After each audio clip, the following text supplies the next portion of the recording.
Welcome, everybody. This is the time of year where I always have to make my disclaimer about predictions. I don't like making predictions about the financial markets because psychologically, one tends to get anchored to that prediction.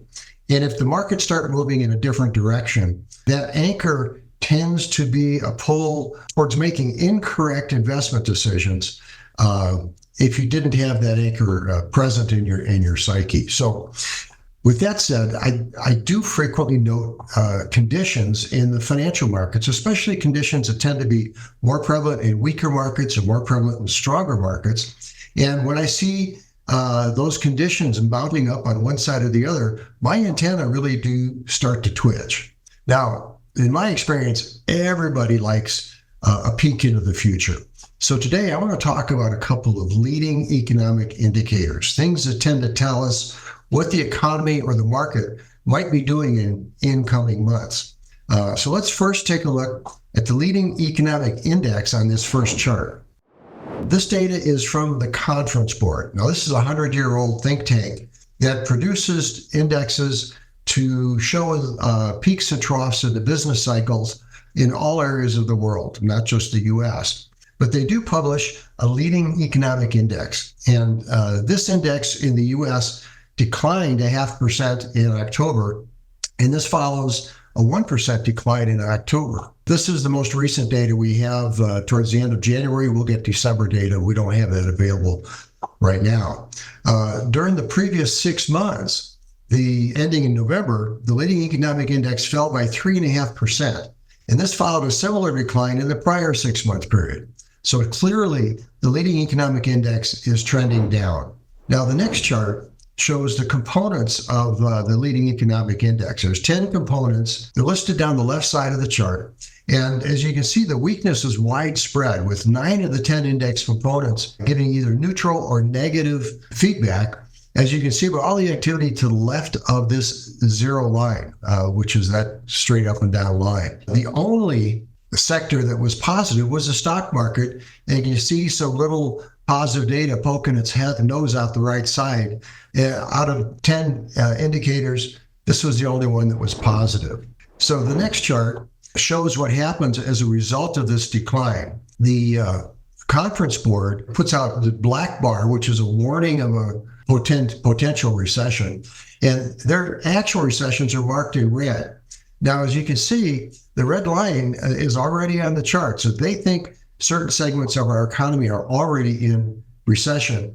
And they've stated that they think the recession is going to continue and be declared in the first half of 2024.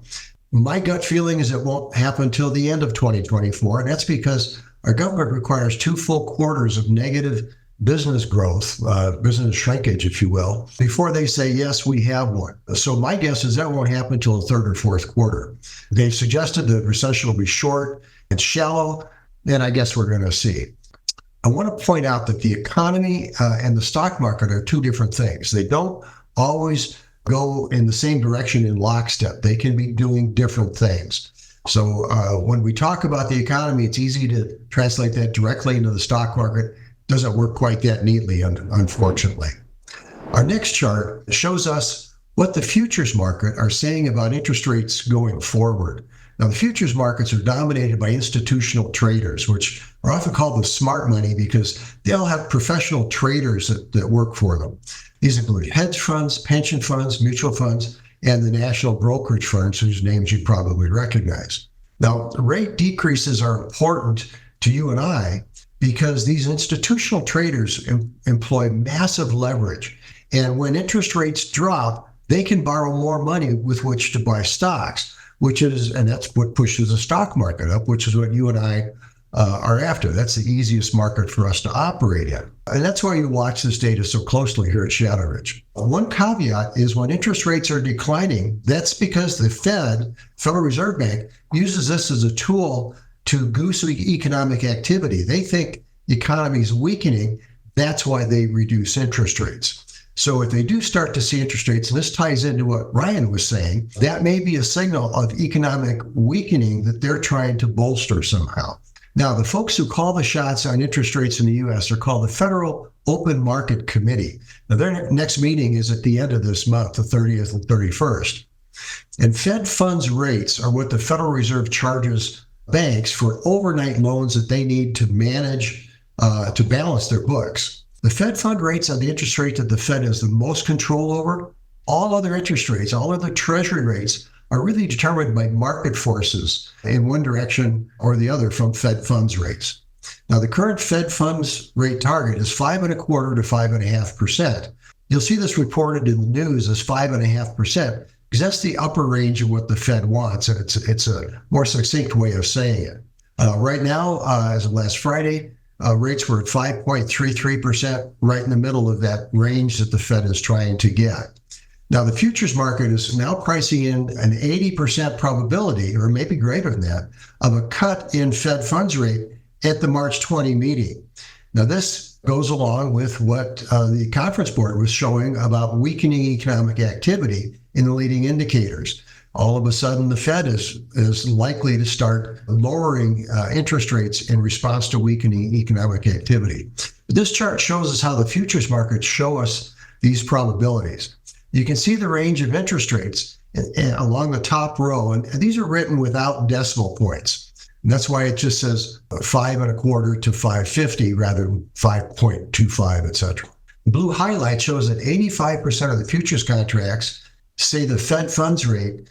Oh, let me back up just a second. Along the left side of this chart are the dates of the next open market committee meetings. And the blue highlights show that 85% of the futures contracts say the Fed funds rates are going to be at 5.25 at the January meeting. And the blue highlight shows future rates coming down at future meetings. So this is where the futures contracts are all concentrated. The biggest investments are made for those particular interest rates.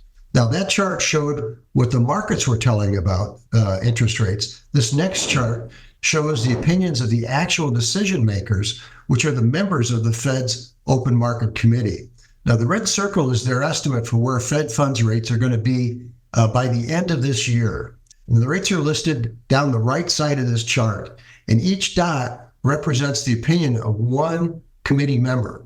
Now, you can see that they're all clustered pretty close to that 4.75% mark, which would imply that there's going to be 3 1/4 point rate decreases sometime during the year.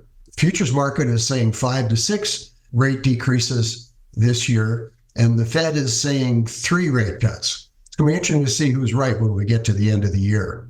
Now, remember that keeping targeted rates high is actually tightening, keeping them just where they are is tightening the money supplies. And that's because steady interest rates combined with falling inflation mean the real difference in the two, which is the cost of money, the actual cost of money, or real interest rates is what the technical term is becoming greater. It's growing.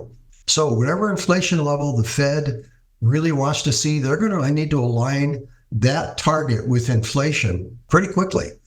Otherwise, the soft landing they're looking for is going to be a little harder and a little more painful than they think.